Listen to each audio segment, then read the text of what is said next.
Querido, eu convido você a abrir Evangelho de João, capítulo 6.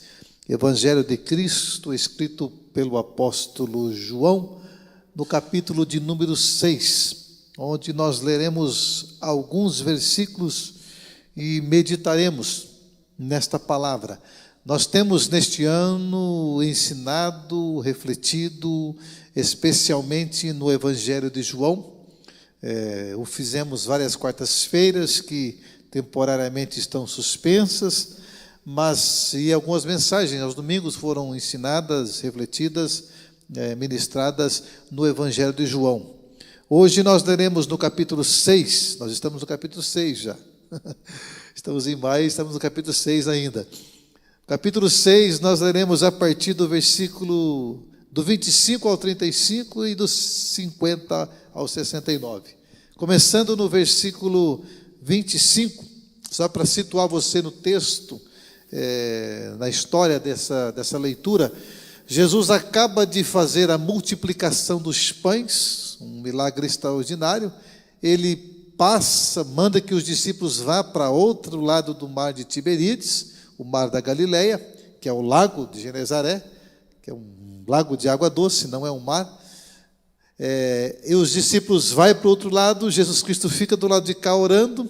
Depois, à noite, Jesus vai caminhando sobre as águas, porque Jesus não tem dificuldade de controlar aquilo que Ele criou, porque quem cria tem controle sobre a coisa criada. Nós aprendemos isso numa quarta-feira. Jesus vai e assusta os seus discípulos. Imagina, eu também ficaria assustado, um homem andando sobre as águas, mas, enfim, ele passa para o outro lado. Então, imediatamente após a multiplicação dos pães, e depois de Cristo ir para o outro lado, ir para a sinagoga ensinar, ele profere esse discurso, essa mensagem extraordinária sobre o pão vivo, sobre o pão do céu, sobre o pão de Deus. Aí ele começa dizendo, então, lá na sinagoga de Cafarnaum, a partir do versículo 25, quando eles encontram Jesus lá. Quem que encontra Jesus? Boa parte da multidão que tinha comido o pão. A partir do versículo 25, que diz assim a palavra do Senhor. Quando o encontraram do lado do mar, perguntaram-lhe: Mestre, quando chegaste aqui? Jesus respondeu. Jesus também, veja bem como ele responde. A verdade é que vocês estão me procurando, não porque viram os sinais milagrosos, mas porque comeram os pães e ficaram satisfeitos. Não trabalhem pela comida que se estraga, mas pela comida que permanece para a vida eterna, a qual o Filho do Homem lhes dará. Deus, o Pai, nele colocou o seu selo de aprovação.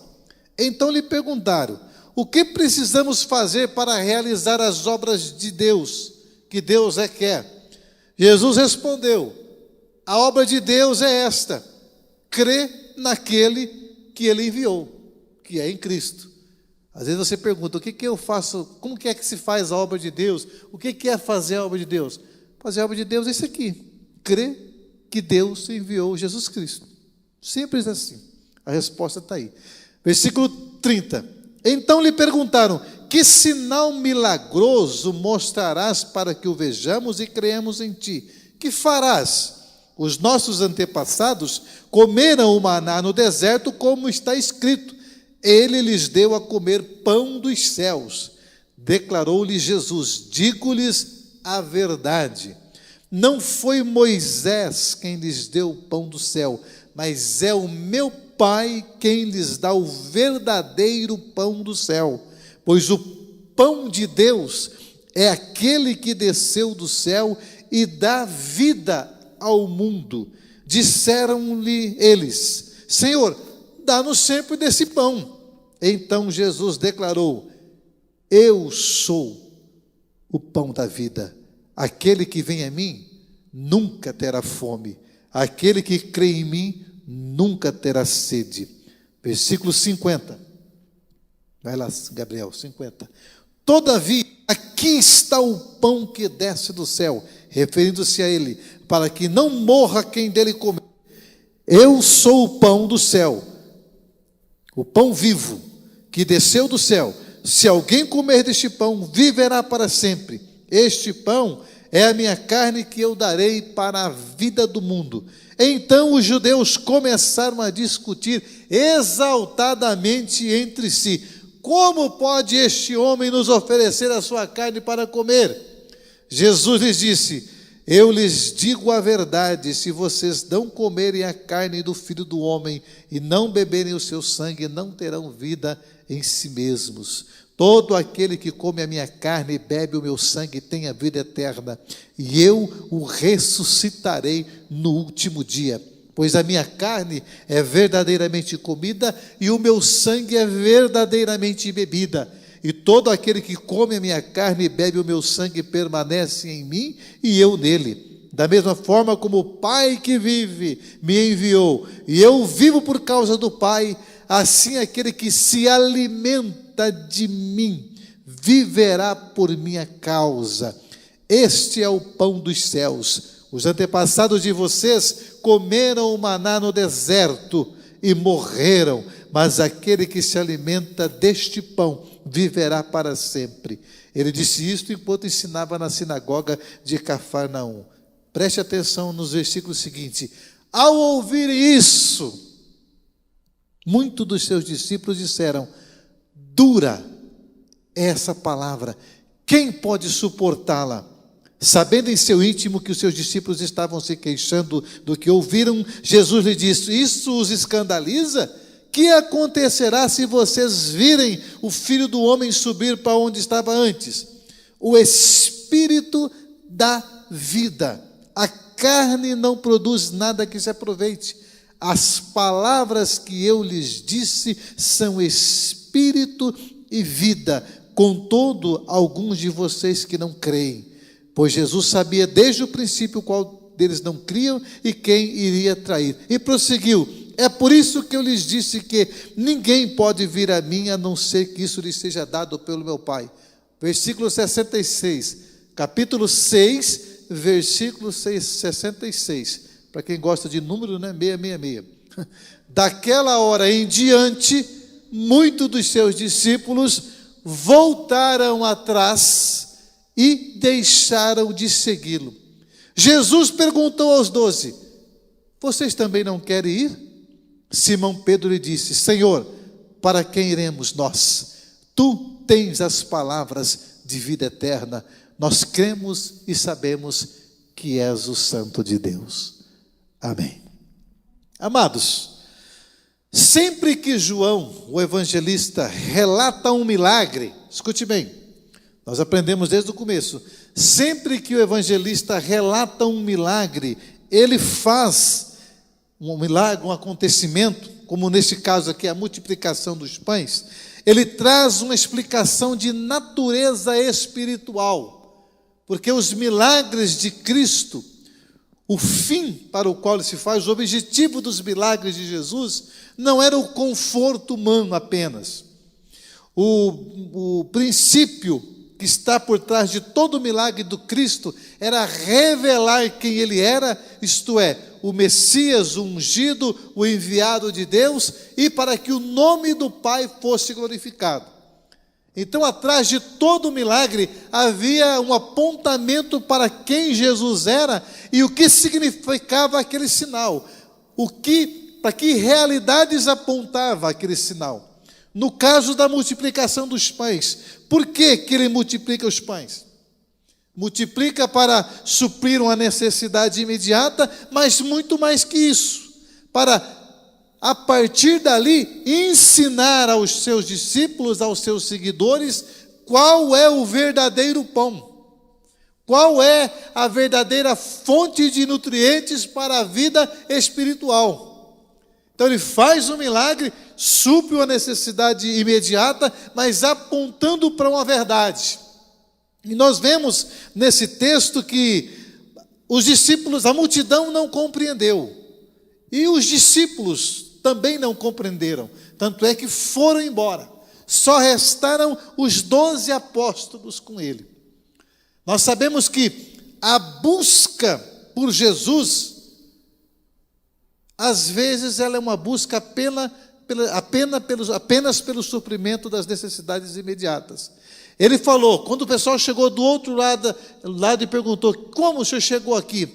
Jesus imediatamente olha para aquela multidão e diz, não, vocês estão me procurando, não é porque vocês viram os sinais miraculosos e perceberam que eu sou o Filho de Deus, que eu sou o Messias. Vocês estão me procurando porque vocês comeram o pão e ficaram satisfeitos e não estão a fim de trabalhar mais para comer pão. Porque cansa, dá trabalho trabalhar. Vocês estão me buscando com a motivação errada. Vocês estão me buscando porque eu posso suprir uma necessidade terrena de vocês. Aí ele diz, não trabalhem pelo pão que perece, ou seja, entenda a prioridade da vida. A prioridade na vida daquele que segue a Cristo não é suprimento de necessidade, não é ter pão na mesa, não é ter carro novo, casa nova, dinheiro, não é ser bem-sucedido, não é ter status, não. A prioridade de quem segue a Jesus Cristo é ter comunhão íntima e completa com Jesus Cristo, que é o pão eterno, o pão de Deus, o pão que sacia necessidades reais da alma. A grande maioria dos que dizem seguir Jesus Cristo nos nossos dias, na verdade, o seguem por aquilo que Ele dá, e não por aquilo que Ele é. Perceba isso quando não tinha pandemia, em que se fazia os grandes eventos, as grandes campanhas, e sempre os temas das grandes campanhas não é um tema de busca espiritual, é um tema de busca de suprimento das necessidades físicas, materiais, imediatas, inclusive aquelas que Cristo não disse que supriria. São necessidades capitalistas, mercantilistas, que vêm inflar o nosso ego e tornar-nos a cada dia mais cheio de coisas e não cheio de Deus. E só é possível estar cheio de Deus quando eu priorizo Cristo na minha vida. A partir daquele momento, a multidão deixou de seguir Cristo. Perceba que conforme Cristo vai se revelando, Ele usa da sua pedagogia, suprindo a necessidade e multiplicando o pão.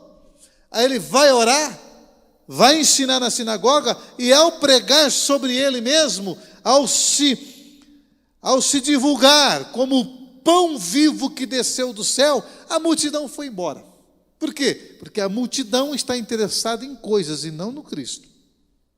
Aí eu pergunto para você que está aqui, para você que me acompanha, qual é a motivação do teu coração? O que é que o tem feito buscar a Deus? Você tem buscado a Deus por qual razão? Qual é o desejo da tua alma? É a busca pela necessidade imediata ou é a busca por Ele? A multidão foi embora. Mas a verdade é que, ao revelar-se sobre o verdadeiro pão, Ele usa de um conhecimento bíblico daquela gente. Eles falaram, olha, que sinal milagroso que você vai fazer? Mais milagroso do que multiplicar pão daquela maneira, pão e peixes? Eles dizem, os nossos pais comeram, Moisés deu aos nossos pais o maná. Você lembra da história do Êxodo, em que o maná era caído do céu e Deus supriu as necessidades imediatas daquele povo durante 40 anos, até entrarem na terra prometida. Eles estavam preocupados, mas não perceberam que o maná que Moisés os instruiu e fez com que eles fossem saciados, apenas apontava para o verdadeiro pão. Olha que coisa linda. O maná no deserto, o pão que caía do céu, simbolizava e apontava para o verdadeiro pão que dá a vida. Porque o povo que comeu o maná no deserto morreu, porque era pão físico, supriu apenas as necessidades do corpo, mas ali diante deles, falando com eles, estava o verdadeiro pão, o pão do céu que dá a capacidade de nutriente para a vida eterna e permanece para sempre. O que ele está dizendo, gente, parem de me buscar apenas por aquilo que eu posso dar, me busquem, me sigam, estejam comigo, porque eu sou o pão vivo, capaz de saciar todas as suas necessidades. Agora, Jesus vai além, ele fala, olha, o pão que eu dou é a minha carne para vocês comerem. Aí o pessoal ficou louco, falou, não, mas como? Você vai dar carne para nós comermos? E aí nós achamos que esse texto é um texto que fala da ceia do Senhor, e não é. Esse texto não tem nada a ver com ceia. Nós usamos esse texto, lemos esse texto no dia da ceia às vezes, mas Jesus não está falando da ceia. Ele nem tinha instituído a ceia aqui ainda.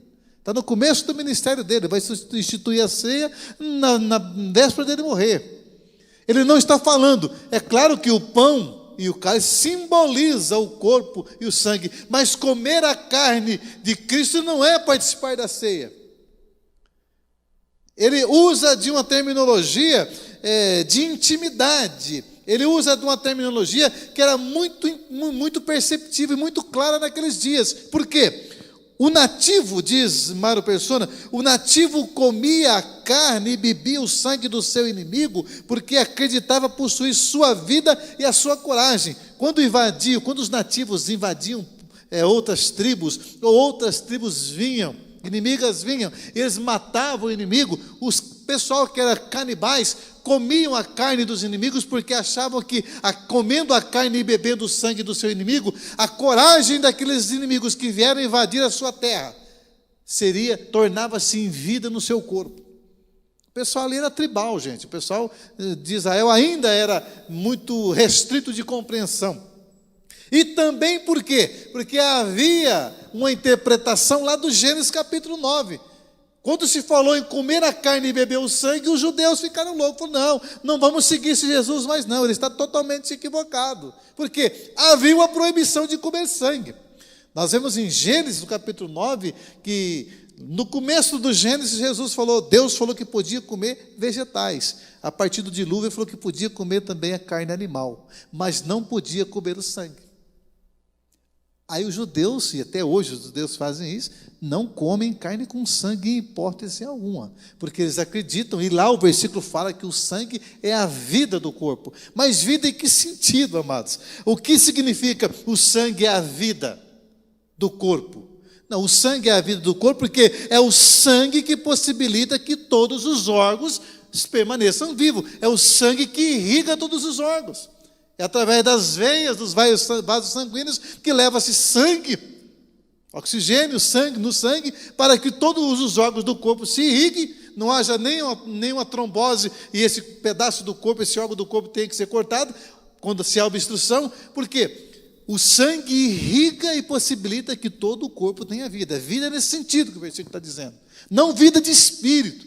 O pessoal interpreta errado. Não, o sangue é a vida. Não, espírito não se explica em categoria de coisa material. O sangue é material, é laboratorial, você toca. Nesse sentido que Deus falou, não coma o sangue, porque o sangue é a vida do corpo. Aí quando Jesus fala que vocês têm que beber o meu sangue, o pessoal falou, não dá para seguir Jesus. Não tem jeito. A Bíblia proíbe comer sangue, agora quer que come a carne dele. Mas Jesus queria que comesse a carne dele. Quando Jesus estava falando isso lá na sinagoga, ele mostrou o braço e falou, come aqui, morde um pedaço do meu braço. Corta um pedaço da minha veia aqui e bebe meu sangue. É isso que ele falou? Não é. Ele estava falando do quê? De intimidade. Ele estava falando do quê? Estava falando que a carne e o sangue falava de uma vitalidade que existe. Como o sangue possibilita a oxigenação de todos os órgãos e permaneça com que esses órgãos, e faz com que esses órgãos permaneçam exercendo as suas funções para os quais eles foram formados e criados, assim quem tem intimidade com Jesus torna-se capaz de ser aquilo para o qual ele foi criado pelo próprio Cristo. Isso é comer a carne e beber o seu sangue. Isso é comer o seu corpo e beber o seu sangue. É ter essa intimidade a ponto de que perceber que somente em comunhão e intimidade com Jesus Cristo é possível ser quem de fato Cristo quer que nós sejamos. E só é possível ter vida. Ele falou, quem comeu pão no deserto morreu, quem comeu maná morreu, mas quem de mim se alimenta, Quem de mim se alimenta permanece para a vida, e ainda que morra, eu o ressuscitarei no último dia. Aleluia. É isso que ele está falando. Olha, tenham intimidade comigo, não venham a mim apenas para o suprimento das necessidades. Viva de tal forma comigo, que eu posso até suprir essas necessidades físicas, mas ainda que elas faltem e você morra, você tem a vida eterna, porque você está alimentado em mim. Assim como é impossível um órgão viver fora do corpo, fora do sangue, fora das juntas e medulas, ainda que, como é impossível qualquer um braço viver fora do corpo, assim é impossível que nós vivamos longe e fora de Cristo, porque ao ser cortado ou ao estar fora de Cristo, nós não temos vida em nós mesmos, nós morremos. É por isso que há tanta gente morta, espiritualmente falando. Você quer ter vida eterna, vida verdadeira? Permaneça comendo a carne e bebendo o sangue de Cristo. E o que isso significa? Permaneça em comunhão. Ele diz assim: a minha palavra é espírito e vida. Quando ele fala de corpo e carne, ele está falando da palavra dele. Ou seja, a minha palavra, ele diz, a carne, ou seja, as coisas que são humanas, matérias, a carne em si mesmo não tem valor. O físico, ele não estou falando, ele estaria dizendo, olha, eu não estou falando do meu corpo, porque o meu corpo daqui a pouco vai morrer.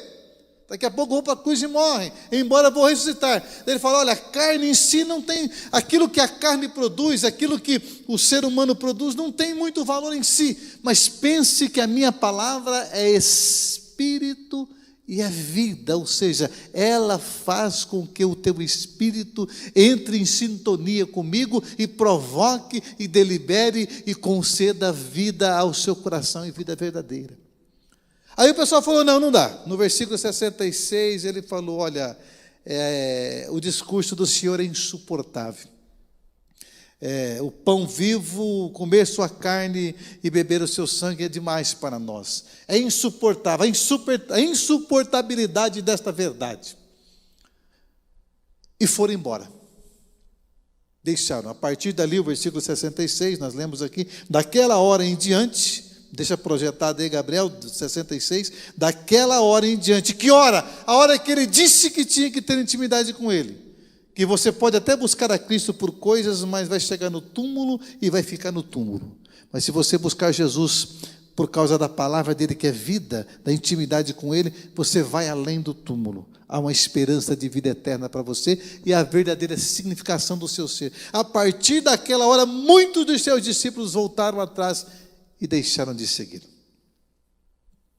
Agora, amados, eu imagino, eu já disse isso para vocês, imagino se fosse um líder hoje, quando o pessoal o deixa e vai embora, talvez o líder atual seria tentado a mudar o seu discurso, não é verdade?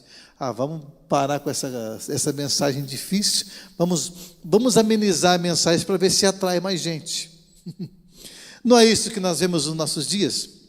Enquanto há uma mensagenzinha, aguinha com açúcar, passando a mão na cabeça, falando de coisas materiais, prometendo aquilo que Deus não prometeu, fazendo você se sentir muito grandão, né? Te dando possibilidades de você crescer. Está cheio de gente.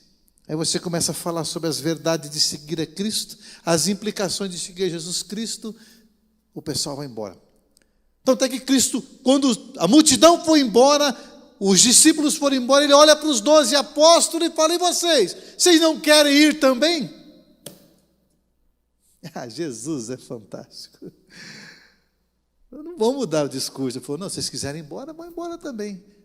Ou seja, vocês têm a liberdade. Por quê? Não adianta segurar pessoas amenizando a palavra, amenizando o discurso. Porque você pode amenizar o discurso e encher essa comunidade, mas encher uma comunidade que não teve um encontro com Cristo, para que ela está cheia? Você atrair gente para si mesmo? Não, você tem que atrair gente para Cristo. O desejo do meu coração é que você tenha tanta intimidade com Cristo ao ponto de eu não fazer falta para você. É verdade. Eu estarei muito contente o dia que eu não fizer mais falta para vocês. Ou seja, vocês estarem com tamanha intimidade com Cristo que vocês vão me querer apenas por amizade, por respeito, pela convivência, pelo prazer de estar junto, mas não por dependência, porque vocês já falam direto com Cristo. A alegria de um verdadeiro seguidor de Cristo é perceber o outro, que o outro já está seguindo Jesus a quem? Além de mim. Pregar o Evangelho. Pregar o Evangelho é o quê? Pregar o Evangelho é você levar essa boa notícia àqueles que não a conhecem, e quando eles conhecem essa boa notícia e vivem essa boa notícia, eles por si só começam a falar do Cristo e a viver o Cristo. Mas nós não. Nós, às vezes, queremos atenuar o discurso para atrair pessoas para nós. Não, eu quero que você seja atraído para o Cristo, porque Ele é o pão vivo que desceu do céu. Ele é o verdadeiro pão. Aí ele fala, vocês não querem ir embora também? Aí Pedro, cheio do Espírito Santo, falou, Senhor, para que iremos nós? Tu tens palavra de vida eterna. Aleluia. Aleluia, exaltado é o nome de Jesus. E é por isso que eu fico com Cristo. Mesmo que Ele não fez tanta coisa que eu pedi, tanto milagre que eu já pedi que Ele não fez, não tem problema nenhum. Ele tem palavra de vida eterna, porque Ele é o pão vivo que desceu do céu. E por mais que às vezes é quase insuportável ouvir algumas admoestações dele, ainda que os puxões de orelha que ele nos dá, quando nós lemos a palavra, ou através dos irmãos que convivem conosco, né? Ele usa os irmãos na vida de comunidade para puxar nossa orelha, para nos colocar no eixo, para nos fazer entender as verdades, por mais que às vezes é doloroso, mas é Ele que tem palavra de vida eterna. É Ele que faz com que nós, de fato, entendamos a verdadeira mensagem do Evangelho.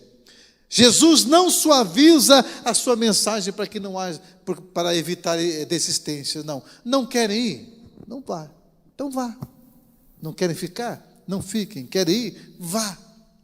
Claro que você tem que lidar com as pessoas conforme a sua compreensão do Evangelho.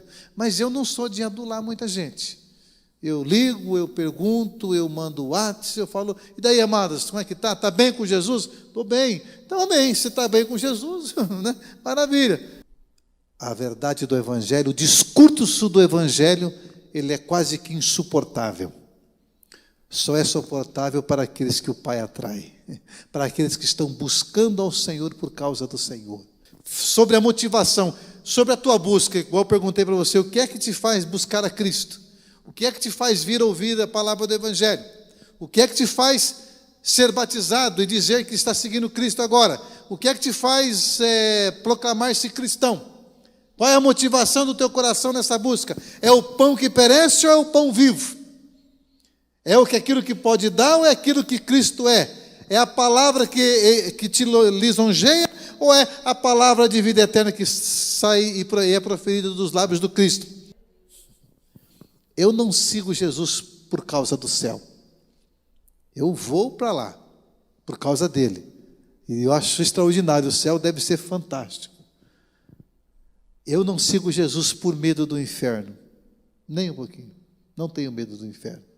Porque o inferno foi preparado para o diabo e para os seus anjos, e eu sou filho. Eu sigo Jesus por causa de Jesus.